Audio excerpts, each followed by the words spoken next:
उस्मान शाह साहब, ये सूरत हाल है जो मैडम ने जिसकी तरफ अभी इशारा किया कि इसके लॉन्ग ये शॉर्ट साइटेडनेस है। ये कहा जा रहा है, एक आर्ग्यूमेंट आया है इस बारे में कि इससे स्पेस मिलेगी रशिया और चाइना को, क्योंकि अगर यूएसए विड्रॉ कर गया है सारी दुनिया से, 130 मुल्कों में ये एड जाती थी, अगर if they are not interested in exerting their influence through the money, तो फिर ये स्पेस दूसरे ले लेंगे। आपको क्या लगता है इससे ये ग्लोबल सिचुएशन जो है, इमर्जिंग और इवॉल्विंग डेवलपिंग सिचुएशन, उस पर ये डिसीजन कैसे असरअंदाज होगा?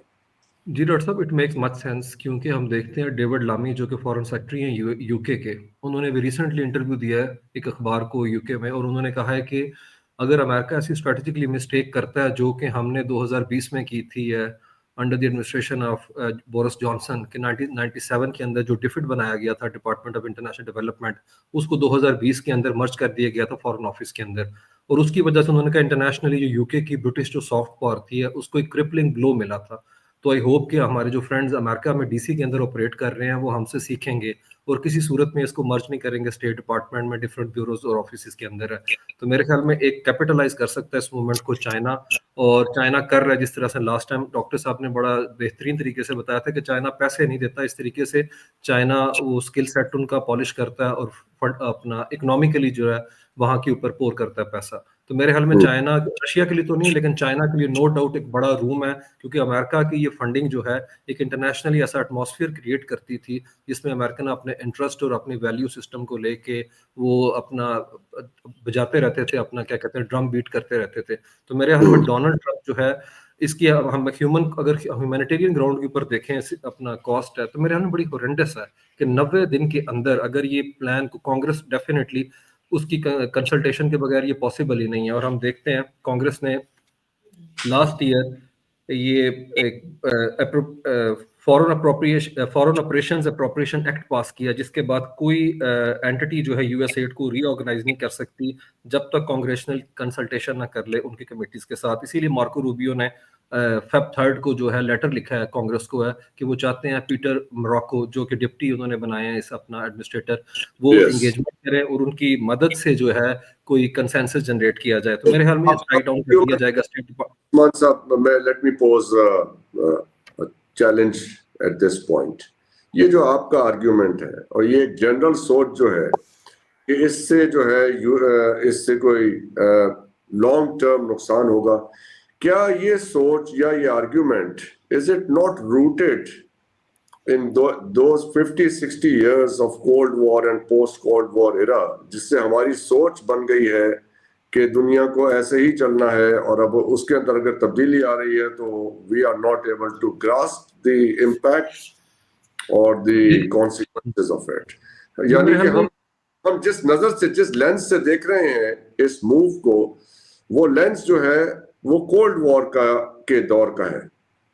जी डेफिनेटली है। कोल्ड वॉर में 1961 के अंदर एग्जेक्टिव ऑर्डर के थ्रू ये अपना जॉन ऑफ कैनेडी ने बनाई थी, और उस वक्त अमेरिका जो है अपनी जीडीपी का 3% पोर करता था ह्यूमैनिटेरियन ग्राउंड के ऊपर कंटेन करने के लिए सोवियत यूनियन के इन्फ्लुएंस को।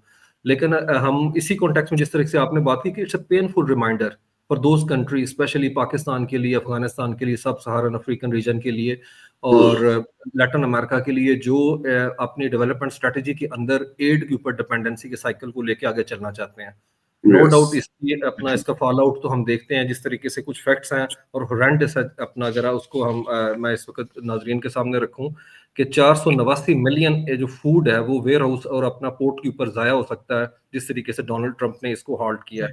और उसके अलावा अफगानिस्तान, अब यहाँ पे तालिबान नो डाउट जो बड़ा मंत्रा अपना इस वक्त जिनकी लेजिटिमेसी इंटरनेशनल पराया कंट्री है और लोकल लेजिटिमेसी भी उनको हासिल नहीं है, इस वक्त उनके हाथ पांव भी फूल चुके हुए हैं, क्योंकि इसी यूएस एड के थ्रू उन्होंने अपने कंट्री के ऊपर अपना जो इन्फ्लुएंस था और अपना कंट्रोल है उसको मेंटेन करके रखा था और अपनी करेंसी को स्टेबल किया था। 21 बिलियन जो डॉलर हैं पिछले 2021 अगस्त से जो है अमेरिका वहां पे पोर कर चुका है रिकंस्ट्रक्शन के कॉन्टेक्स्ट में।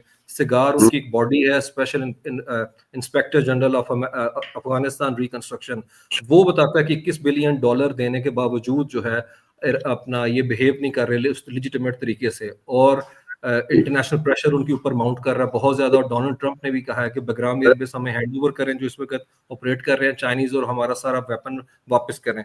तो मेरे ख्याल में अफगानिस्तान के लिए भी ये अपना कॉन्टेम्पलेशन का मोमेंट है। Is it really hard to believe and let alone के हम उसे डाइजेस्ट भी कर लें, ये is it really hard to believe that they don't care? आपकी सामने जो शुरू में मैंने स्टेटमेंट्स रखी, उन्होंने कहा ये इक्विटी, डाइवर्सिटी और ये वो कुछ नहीं होगा, और ये ट्रांसजेंडर और LGBTQ इशू उठा के ले जाए फॉर्म पे, ऊपर सिर्फ मेल और फीमेल लिखा जाए। I do believe they didn't care even in the first place as well. America का अपना एजेंडा था तब वो कैरेट के थ्रू पॉलिसी चलाते थे, अब वो स्टिक के थ्रू चलाना चाहते हैं। हमारा सोचने का अंदाज और हमारे हाथ में जो लेंस है जिससे हम देख रहे हैं वो कोल्ड वॉर के जमाने का है। No doubt, बिल्कुल। जब तक हम कंटिन्यू करते हैं उसको हाथ में पकड़ के, we will not be able to understand the changing realities. It does not exist. जिन चीजों के साथ पूरी 4 जनरेशंस परवान चढ़ी हैं, जिन बिलीफ्स के साथ वो बिलीफ खत्म हो चुके, उनकी कोई जगह नहीं रही इस दुनिया में। जी वो दूसरी दफा जिस तरह हमने पहले कहा था कि जो सोवियत यूनियन के टूटने के बाद सुर्खे अमेरिकन कैंप में गए थे, अब मेरे ख्याल में वो होमलेस हो चुके हैं, पता नहीं वो कहां जाएंगे, बीजिंग चले जाएं, उनका फ्यूचर तो वो जाने। वो बट हम तो एक जो ग्लोबल रियलिटी है उसको असेस कर रहे हैं। डॉक्टर साहब आपके पास तो you are always full of data, आप हमारे सामने क्या पिक्चर लाते हैं? माइक ऑन कीजिएगा सर, माइक बंद है सर आपका। जी thank you very much sir. आज मैं कोशिश करूंगा कि मैं स्टैटिस्टिकल एनालिसिस के ऊपर रहूं, लेकिन आपकी जो हकीकत है वो मुझे इस पर रहने नहीं देगी, लेकिन मैं फिर भी कोशिश करता हूं। I'll try to be of that reality. I'm just putting it forward. No, I'll try to be sober, but I'll try to be sober, पर कितनी देर तक रह सकता हूं वो मैं आपको गारंटी नहीं दे सकता। अच्छा, मैं कोशिश करता हूं कितनी देर तक सोबर रह सकता हूं, लेकिन उससे पहले आपने एक बात की थी एलोन मस्क की। एलोन मस्क जो है ना वो ट्रंप के जुल्फी बुखारी हैं।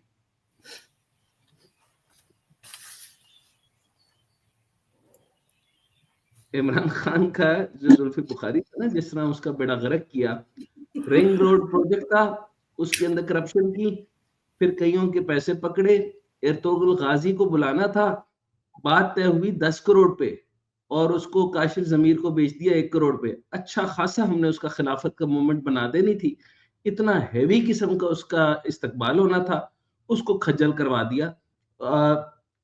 जुल्फी बुखारी का बाप जो है वो एक बहुत बड़ा करप्ट आदमी है, और इसी तरीके से बहुत सारे करप्ट लोग जो है वो आपस में तय हुए। लेकिन बात एलोन मस्क जी इल्जाम नहीं कह रहा, इल्जाम लगा रहा हूं सर, ऐसी बात ना करें। अच्छा बहरहाल, सो एलोन, ये जो आधी बात मैंने आपको कर दी, दूसरी में सर मैं इन्ना लिल्लाहि व इन्ना इलैहि राजिऊन के साथ शुरू करना चाहता हूँ। बहुत मैं जो है ना पहले फातिहा कर लेते हैं। जिन लोगों के घर उजड़े, जिन लोगों के अंदर यूएस एड नहीं आएगी, तमाम ब्यूरोक्रेट्स, तमाम जनरल साहब की बेवियां और जो बड़े बड़े लोग हैं जिनके घर उजड़ गए, मसलन बड़े नामों में सो आसमा जहांगीर हो गई, श्री रहमान हो गई, जिन्होंने आज तक किसी खातून का मलाला यूसुफजई जो आपकी वजीर आजम तैयार हो रही थी इसी यूएस एड प्रोजेक्ट के ऊपर। अच्छा, और उनके लिए जो है वो, अच्छा सच बोलना सीखे ना सर। आपका मतलब अगर आपको नहीं आइडिया कि वो कौन है, उनके वाले साहब कौन थे, उनका एजेंट कैसे थे, क्या थे? पीका एक्ट मौजूद है, कुछ कवानीन मौजूद है। मैं अंदर जा रहा हूँ ना, लेफ्टिनेंट जनरल हसन जफर साहब, आप थोड़ी अंदर जाएंगे। एडिटोरियल रिस्पांसिबिलिटी है सर। शाजिया खालिद, तहमीना दुरानी, मैं जो जॉबलेस है, मैं उनके साथ जो है ना वो मतलब उनको कंडोलेंस ना दूं। चलो नाम लिए बगैर जनरली बता देता। नहीं, सायरा अहमद, अच्छा 2-4 नाम रहते हैं, मैं अभी देता हूँ, वो भी लिखे थे मैंने। अच्छा, वो काफी इतने सारे नाम हैं। अच्छा, वो बर्नी भी बेचारा वो जॉबलेस हो गया, फहीम बर्नी भी जॉबलेस हो गया। अच्छा, यहाँ पे आपके सामने मैं अगली गुफ्तगू करता हूँ, इसके रीजन मैं बताऊंगा। अच्छा, फहीम बरनी है, ताहिरा अब्दुल्ला है, शीरी रहमान है। शीरी रहमान ने इतना पैसा लिया गवर्नमेंट टोपल करने के लिए, बर्बाद करके रख दिया पाकिस्तान। शीरी मजारी, इन्होंने कमाल का काम किया। अब इनकी बेटी जो है ना वो एडवोकेट बनी हुई है, बहुत बड़े लॉ की। नाम रहने दे लोगों को। हदीका कियानी साहब अब जो है ना वो बड़ी तेजी से इसमें फंड्स की गेम में आ गई हैं। अच्छा, अभी मुझे जिब्रान इलियास साहब हैं, एक औरत फाउंडेशन है, और एक निगत दाद साहब है। अच्छा, और भी बहुत सारे नाम है, मैंने उनको कहा कि नाम लेकर आए जो जॉबलेस हुए। आगे चले सर, प्लीज आगे चले। सर, शुरू हुआ था प्रोजेक्ट आपका, ये सॉफ्ट पावर थी, ये इसको कहते हैं ब्राइब एड इकोनॉमी। क्या कहते हैं सर? Bribe add economy. मैं पैसे देता हूं, ये कुल अमेरिका का 1% भी नहीं था। यूएसएड के खात्मे का फैसला अमेरिकी असर रसूख के लिए संगीन गलती साबित होगा। नंबर 1, क्यों होगा? उसके रीजंस देता हूं।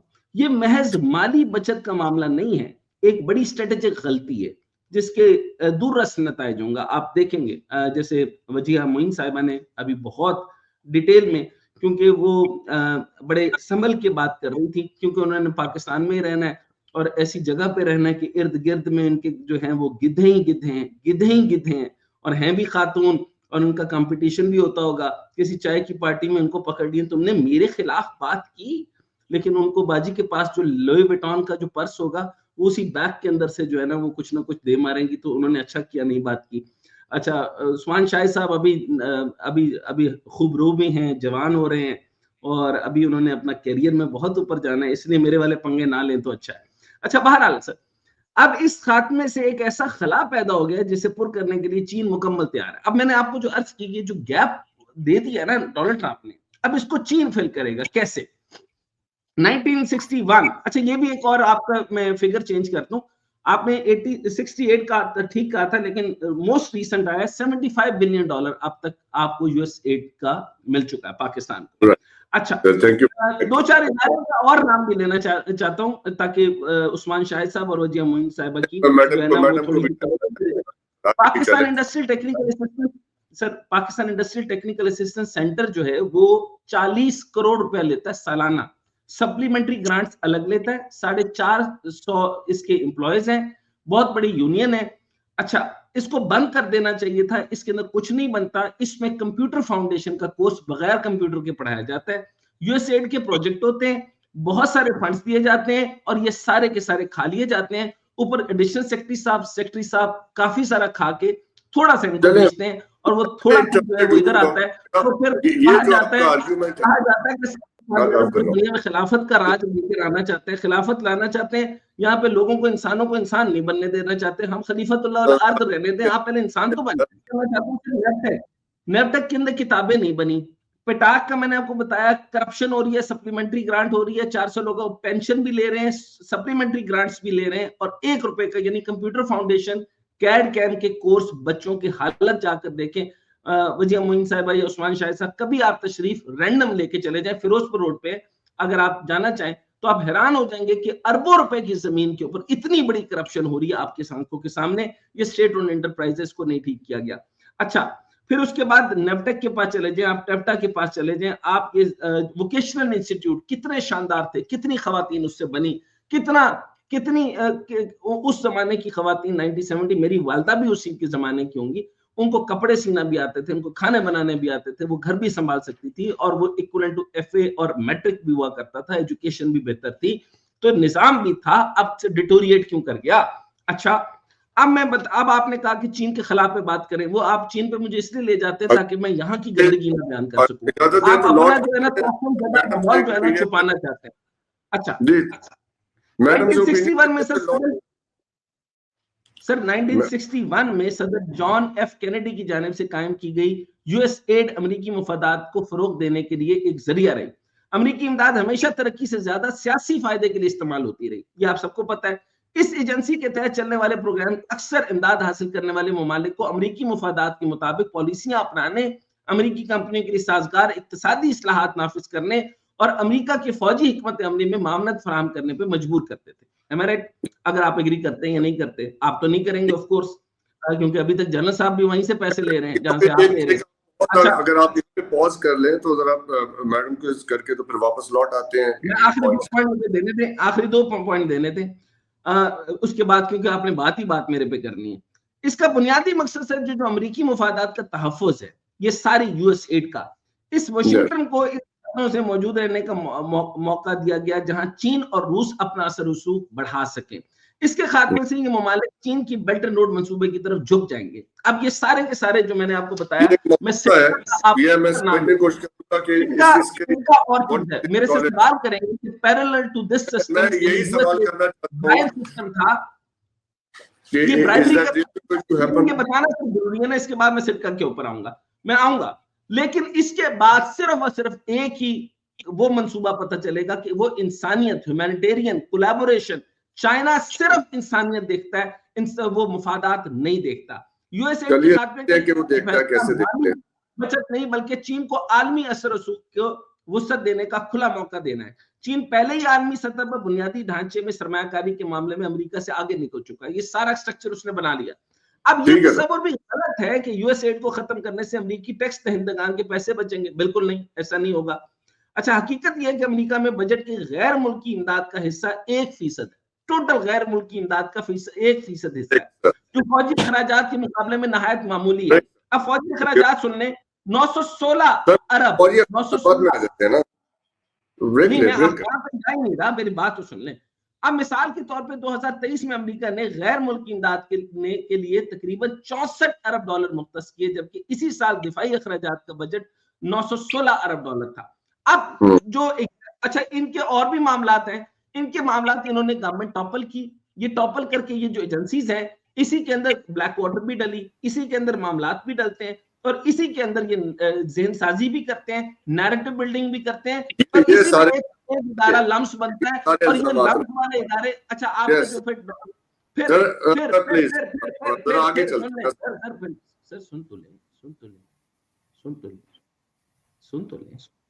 अभी तो खाली इस पे बात पे आ रहा हूँ, फिर आपकी ब्यूरोक्रेसी होती है, ब्यूरोक्रेसी चाइना, सुन ले, इससे नुकसान क्या था ब्यूरोक्रेसी। अनफॉर्चुनेटली मुझे डॉक्टर हुसैन की बहुत सारी बात नहीं आ रही, आवाज कट जाती। अच्छा, आपकी ब्यूरोक्रेसी अमेरिकनाइज्ड हो चुकी है, वो सारा आज भी वो वेस्टर्न अमेरिकनाइज्ड रहना चाहती है, वो चाइना से इंप्रेस इसलिए नहीं हो रही, इसलिए सीपैक का प्रोजेक्ट उन्होंने बर्बाद किया, क्योंकि वो चाहते हैं अमेरिकनाइज्ड होना, वो वहां से डायरेक्ट पकड़ते हैं, और चाइना आपको डायरेक्ट कैश नहीं देता, वो देता है, वो रोड देता है, वो इंफ्रास्ट्रक्चर देता है, वो नेटवर्क देता है, वो पावर प्रोजेक्ट देता है। पाकिस्तान कहता है हमें हार्ड कैश जेब में,